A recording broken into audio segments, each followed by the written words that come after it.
Hi, welcome to Chad's Silversmithing. Before we get too far into the video, if you wouldn't mind hitting the like button, that really helps to get my channel promoted, and I appreciate that a lot.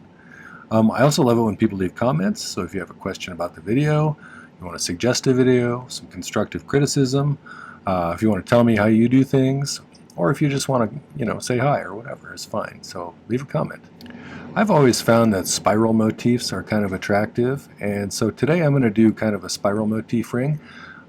It's going to be basically made out of a single piece of 14 gauge wire that's been flattened out, and that's going to be both the decoration around the stone as well as the band. I've seen similar ones online a few times, and I always like the way they look, so I thought I'd give it a try. This will be my take on that particular style. I think I'll probably call it a ribbon ring or something like that, because it's basically a flat piece of silver that's turned into a ring. But we'll give it a try and see how it comes out. I would like to thank some groups of people before we start. First off, I want to thank my patrons over on Patreon. It's a great place over there. I have a new sign up. It's Marius S. Thank you for signing up. I think you'll find that it's a really nice group with a lot of knowledge and a great place to share ideas with. So if you're unfamiliar with Patreon, it's a place where I post unique videos that you can't get on YouTube, as well as the ones that I post on YouTube minus the advertisements. So on the lowest tier you can get all of my videos without advertisements, and additional videos if you move up tiers, so as well as some other perks. But I do want to thank my patrons over there. They're a great group, so thanks for your support. The other group is my YouTube subscribers, and I think we just passed 19,400 if I remember. That's amazing. Thank you for that.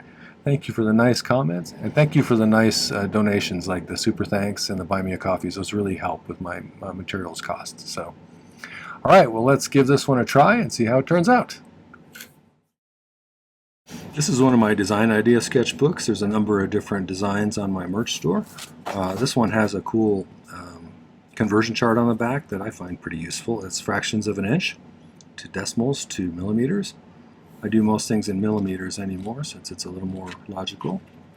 What I like about them though is they have this nice dot matrix in the background that allows you to kind of keep things lined up when you draw up your projects. And so I do a much nicer picture if I have something to keep my lines kind of straight. It also leaves me a record of what I've done so that I can go back and redo it if I want to. Get yourself one of those. Here's today's project. I picked out, I think it's a 10 millimeter Baltic Amber. It's going to go right there. And we're going to do a piece of 14 gauge square wire, which is normally 1.6 millimeters wide. And we're going to flatten it out to 0.89 millimeters with the rolling mill. It doesn't have to be that exact measurement. It just has to be flatter and narrower in one dimension. You could do it at whatever thickness you wanted, really.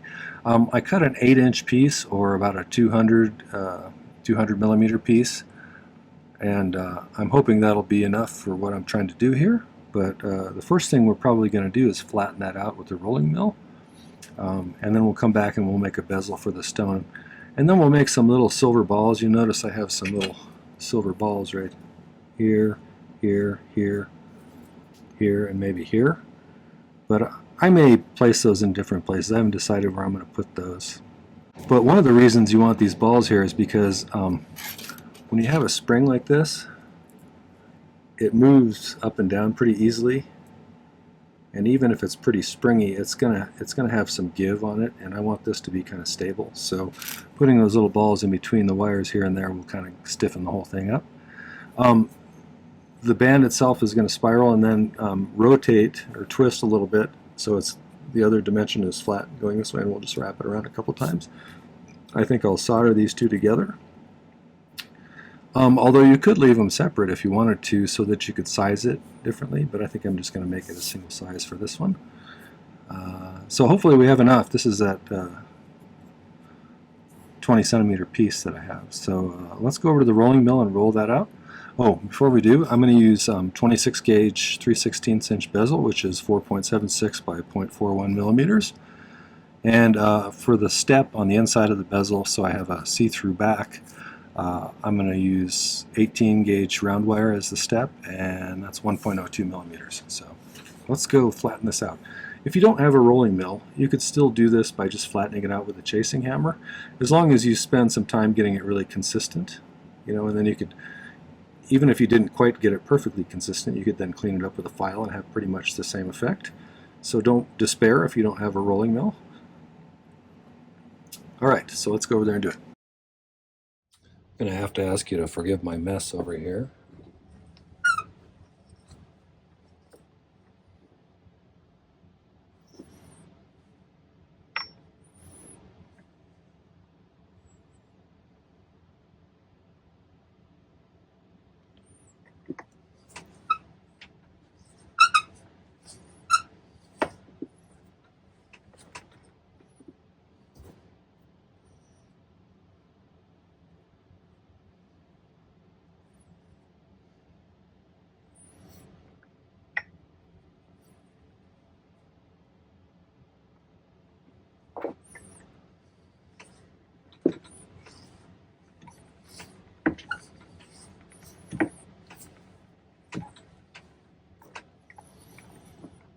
Okay, that's to the thickness I wanted. I had made a little mark up on the top here so I knew where to stop at. So we'll get that, it's going to be really work hardened because we ran it through the rolling mill and it compressed all that metal. So it's going to have changed the structure internally, so it's really stiff. So if we heat that up to kind of a dull red color and let it cool off, it'll soften it back up. And this, bend it into a little loop here. You can see how springy it is, kind of. I'm just going to soften it back up.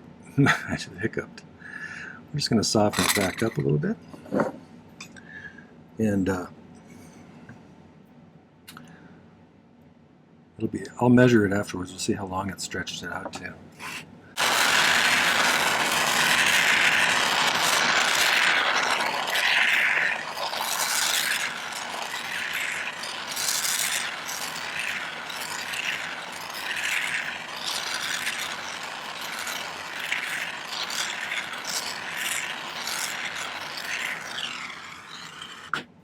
Move that to a cooler surface so it cools off a little bit faster.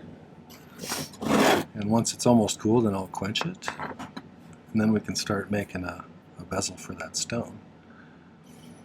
I feel like this is going to be kind of a beginnerish ring, but we'll see as we go whether I run into any roadblocks. So it'll be a good experiment. Either way, for someone who's pretty new to this, I use hard silver sheet solder, which looks like this. I use a liquid flux that I dribble on with a dropper bottle, and my torch is a Silversmith model. It's an acetylene air torch that pulls in atmospheric air through there to mix with the gas, which produces a nice heat for silver. It's a great torch, and I use a #1 tip. So that's most of the questions that people generally ask me. Let's cool this off a little bit. We started at right around there, so it stretched it out an additional 3 inches or up to about 90 more millimeters, 9 centimeters longer than it was. So hopefully that'll be enough for this. I honestly haven't made one of these, so I guess we'll find out.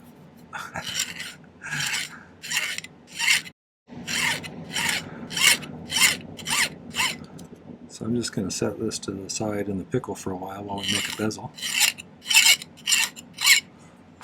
Let it clean up a bit.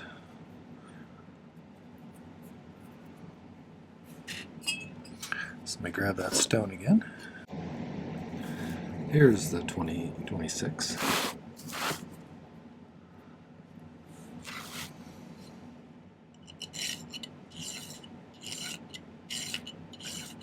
I didn't love amber when I first started doing this, but it's grown on me a lot over the years. It's just got a nice mellow color, like an earthy color. And it was funny when Jurassic Park first came out, because of it's being featured in the movie as far as extracting dinosaur DNA. It became super popular after that, and so all sorts of fake amber appeared on the market. A lot of it just made out of plastic. There's also some other materials that are similar to amber that are formed in the same way, called copal. And I know there's some in Colombia. I think there's some in the Dominican Republic and various other places around the world. It is tree sap or tree resin, just like amber is, that's fossilized, but it's not as old. And so it hasn't gone through as many chemical changes. And so it can't technically be called amber.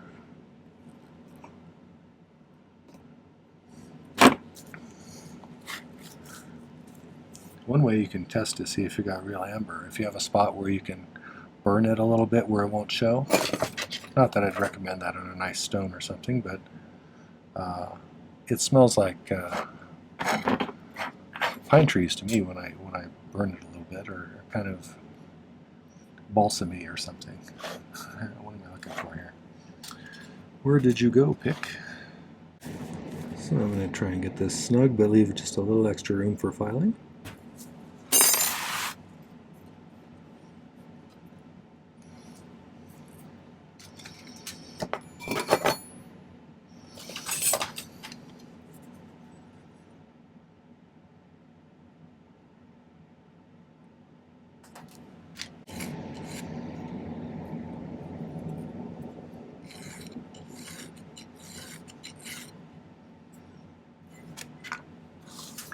Set this over here.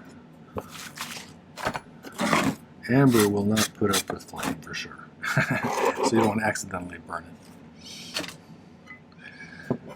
Okay, I'm going to make this into kind of an angular shape to make it easier for me to solder. You don't have to do it this way, but I kind of like doing it this way because it makes a nice flat platform to place your piece of solder on.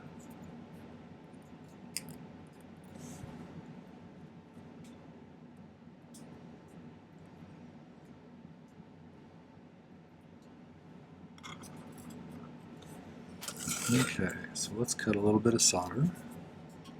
Solder if you're overseas, which definitely makes more sense the way it's spelled. So hard silver solder melts and flows at about 1450 degrees Fahrenheit, which, thank you, several people told me what that translated to in Celsius, and it's 773-ish, 773.5 degrees Celsius, or centigrade. Never understood whether it was Celsius or centigrade or interchangeable. Okay, now I'm going to spend a little time just reshaping this.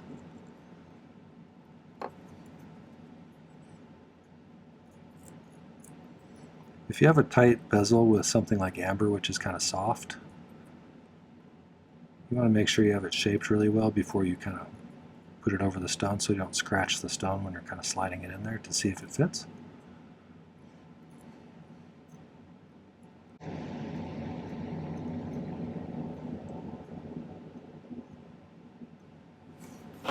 If you have a jump ring mandrel, that's always handy. You can shape things on too, get them extra nice and round.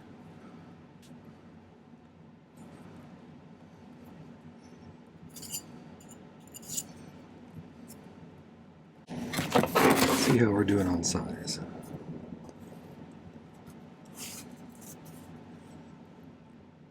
I think we're good. That's just about right. It's not so tight that it's going to scratch it, but there's not a lot of space around it. So now, since we're going to do an open back bezel, we're going to use some 18 gauge round wire as the lip.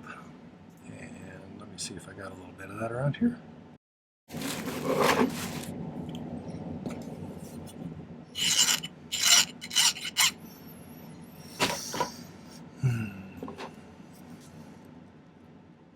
So we want to shape this so it fits just on the inside of the bezel.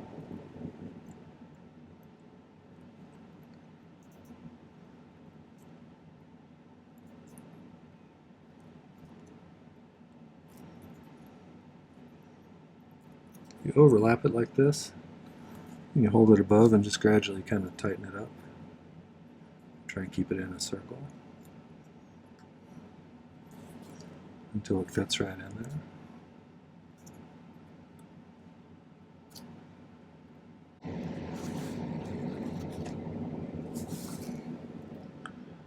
So, let's see.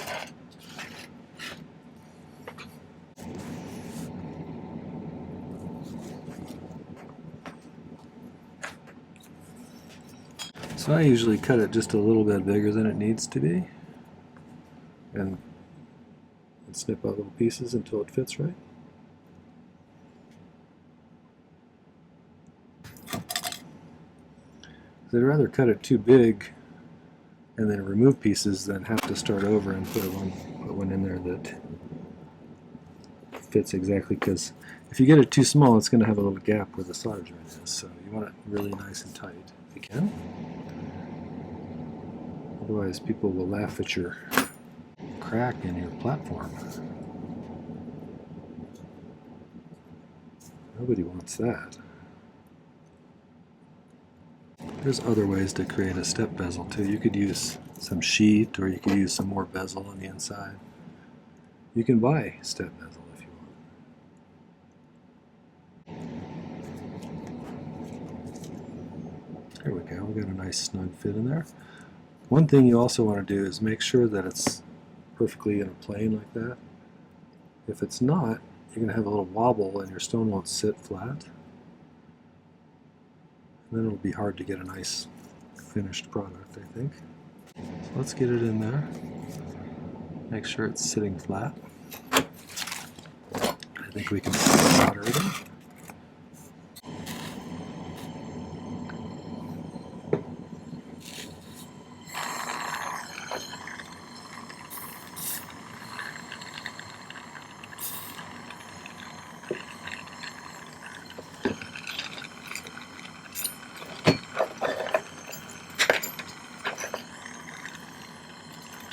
I'm going to put these kind of in a circle on the pad here.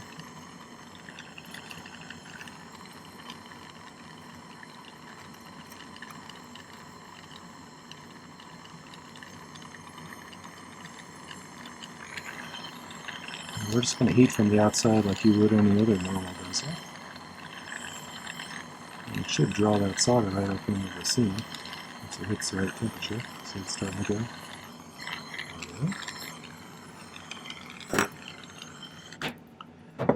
You don't want to get it too hot because the melting temperature of the inside circle is different than the bezel, because the bezel is fine silver. It's got a slightly higher melting temperature.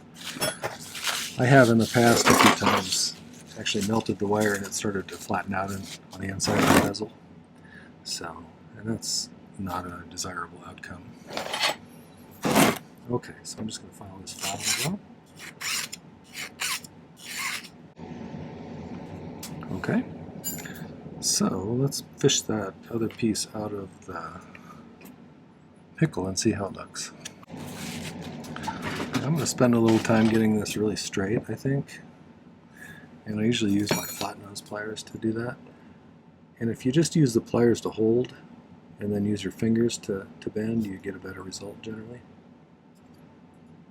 Just use the pliers as a place to get leverage. You're pretty good, I think. Maybe not perfect, but good enough, I think, probably. Okay. One thing I'm going to do, I think, to get my curve started here, I'm going to use my bail making pliers here. This is a little bit smaller than this is, but that's okay because I want it to kind of grab around it. I'm going to do that, but then I want this to taper into that. And so on this end here,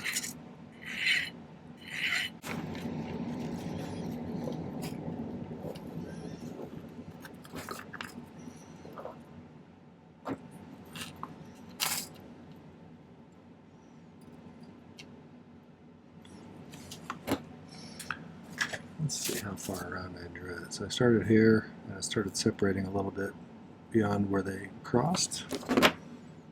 That's pretty close, actually. I think that'll work. So I'm going to get this laying flat on the pan. That's pretty good, actually. We're just going to solder it on like that. I think you could do what we did before, put it underneath both of these. But I think for me, I'm just going to pick solder it, which means put a link to a video up here about pick soldering. It's a great skill to learn. It allows you to pick up a bit of solder, put it right where you want it to be. It gives you, additional control over what you're trying to do. I certainly don't need that much. I'm not sure why I just got that much, but okay, whatever, Chad.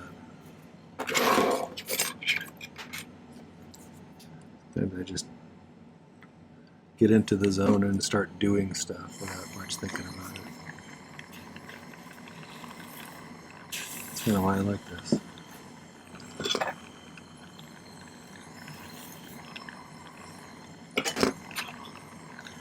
So the weird thing is, with silver, you always got to get the entire piece up to temperature. So even though I'm just soldering over on that one side, I got to get this whole thing. And that's not really optional with silver. You'll find if you don't do that, you'll spend a lot of time melting part of your piece.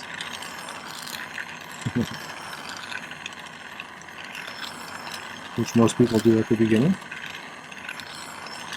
And that's also the best time to learn when you screw things up. So I don't usually begrudge too much when you screw something up unless it's something that's time sensitive.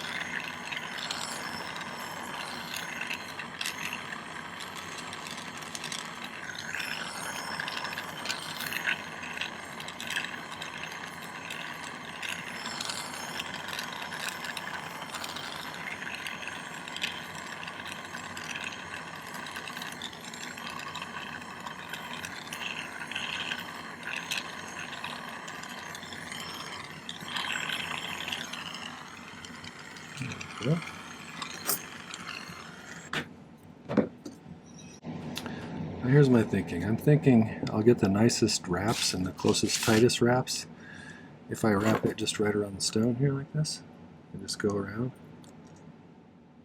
and then let it spring back a little bit.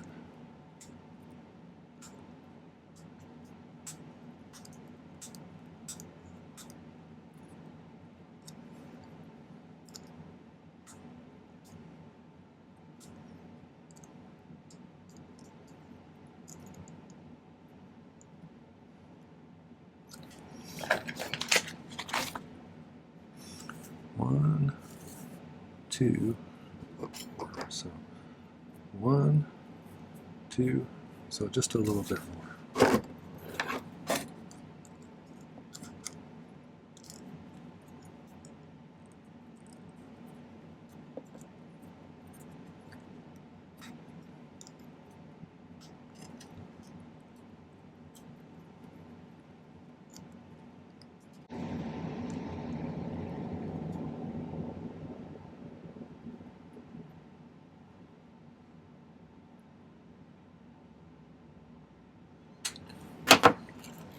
I think let's make some little balls.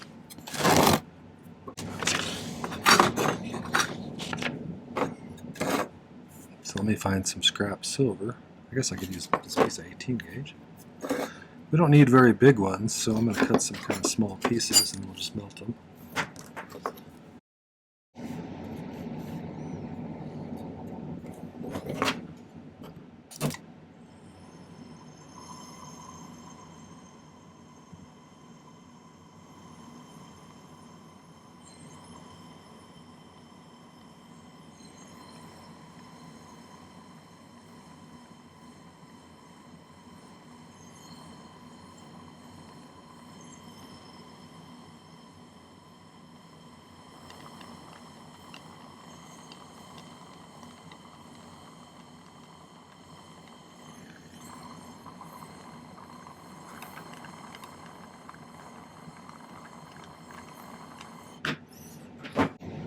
That's pretty regular.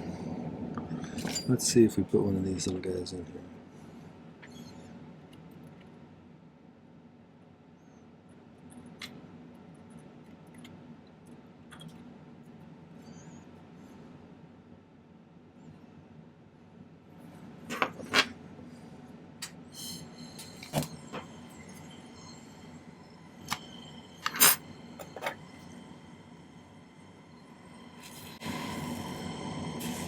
kind of setting it up high in there.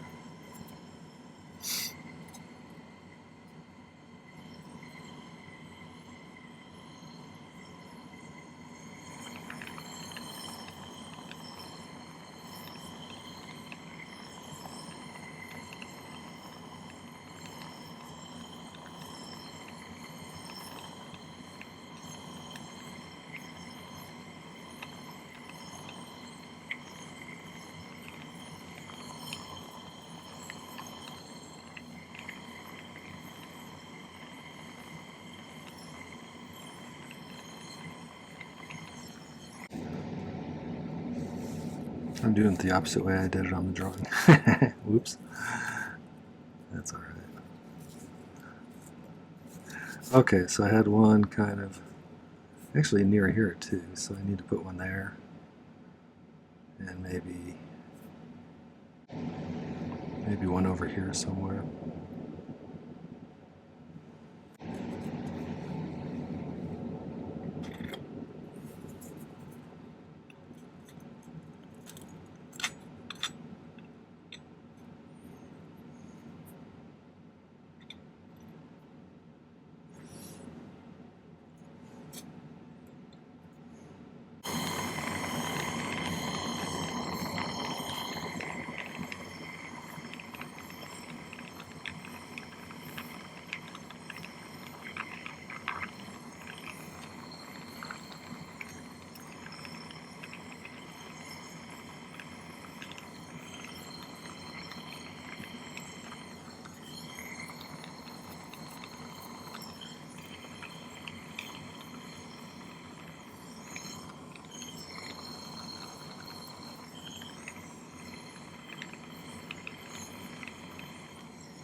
I think we're going to bend it this way and then start twisting it into a band.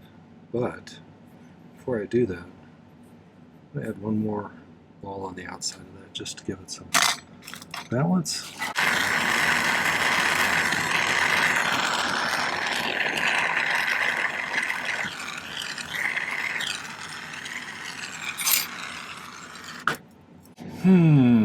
Okay. So I think I'm going to kind of on the smaller side of the mandrel here.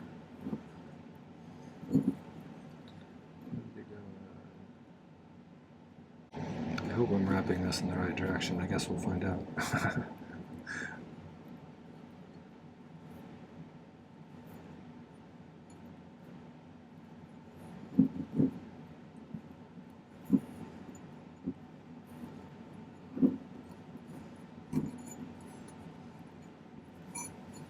I think I'm doing it right.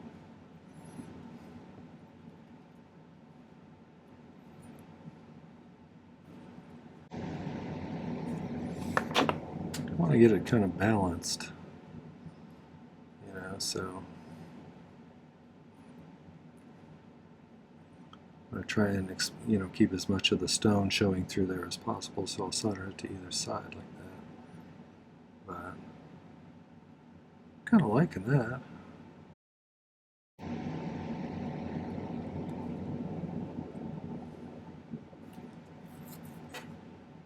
I think that'll be pretty cool. So I think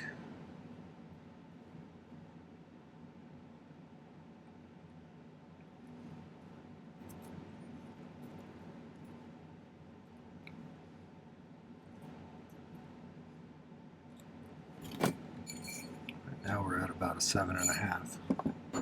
It's kind of where I wanted it to be. Okay, this calls for a magnesia block maybe, so we don't drop anything off by accident.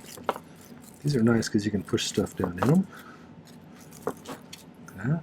Less likely for things to fall off. So I should be able to just, you know, pick a little solder in there on either side and solder that all together. And then I think we'll be ready to pickle. So given the simplicity of this one, other than a little pick soldering, this was not a challenging one at all. And you wouldn't have to do an open back bezel, you could just do a regular bezel with this one.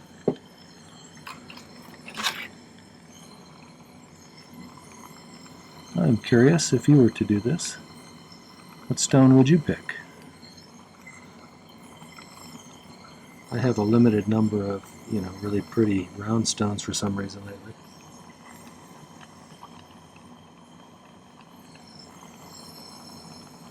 So I didn't have too many choices. I thought about doing a moonstone, like moonstone, but I thought this amber was a nice, pretty color. So.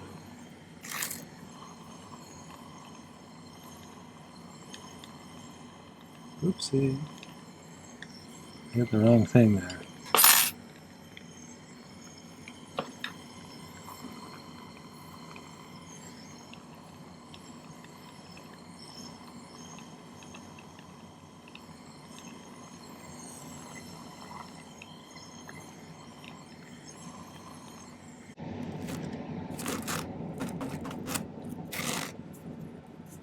I get asked about the magnesia blocks a lot. They're pretty widely available at a lot of jewelry supply places. Rio doesn't carry them for some reason, but online they can be found pretty easily. I'm not sure about overseas.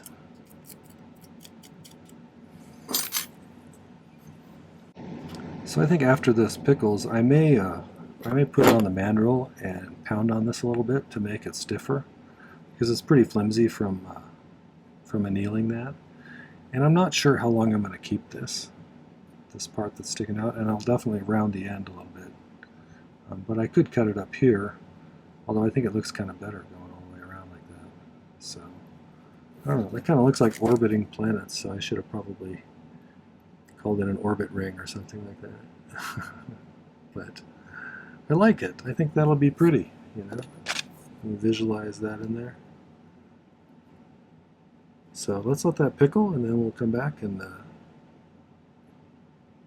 polish that up and get it all set.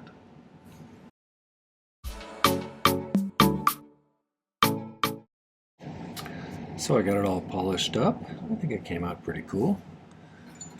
I do this a little differently than some do. I'm going to use the flat side of my chain nose pliers as a bezel pusher, and then I'll use the rounded outer part as a burnisher. You can do it whichever way works best for you, but that's how I generally do it.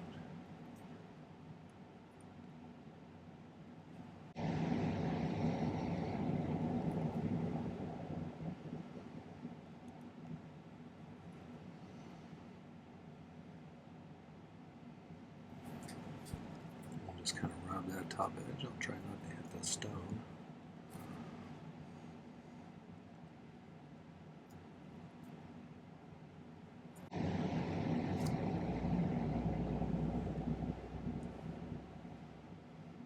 That looks pretty good. So I like this one. I think it came out pretty cool. And that's kind of what I expected it to look like. I may play with this a little bit and maybe work hard on those a little more to make sure they're nice and stiff. And do a little final shaping of this one because it's a little wonky. But then I'll get some pictures and put them at the end. I think it's a cool ring. I like it. It's very orbital. Okay, well tell me what you think, and tell me if you would have done things differently, or if you would have picked a different stone. I kind of like the amber personally. It's more like a sun with planets around it then. So maybe we shouldn't call this a ribbon ring. Maybe we should call it an orbit ring or something. Fun and sort of funky. All right, I'll get some better pictures and put them at the end. All right, well, that was the ribbon ring with amber as the main stone. I hope you enjoyed that. If you did, make sure to hit the like button before you leave. And I'd love it if you'd take a moment and check out my main channel page. I have well over 450 videos now. It may be over 460. I haven't checked lately, but there's 3 per week that I do. One on Tuesday, one on Thursday, and one on Saturday generally. And so there's tons of content, and there's almost certainly something else you'll find interesting or useful. So check them out. Subscribe to my channel, and don't forget to hit the video description down below if you want to get yourself some merch, like one of those design idea books I talked about that are so handy. There's a link to that. There's also a link to my ebook if you want to check that out. My newest one is 2024. There's also a 2023 one. Each one is a guide to all of the videos I produced that particular year. So last year's was 170 plus if you include Patreons. So there's links, there's extra information about the projects, there's pictures, and there's difficulty ratings, materials lists, all that kind of stuff to help you out with the project. So it's a great deal and a great way to support my channel. There's also a link to my Patreon if you want to check that out too. So thanks for watching. I appreciate you coming. Take care. Happy silversmithing.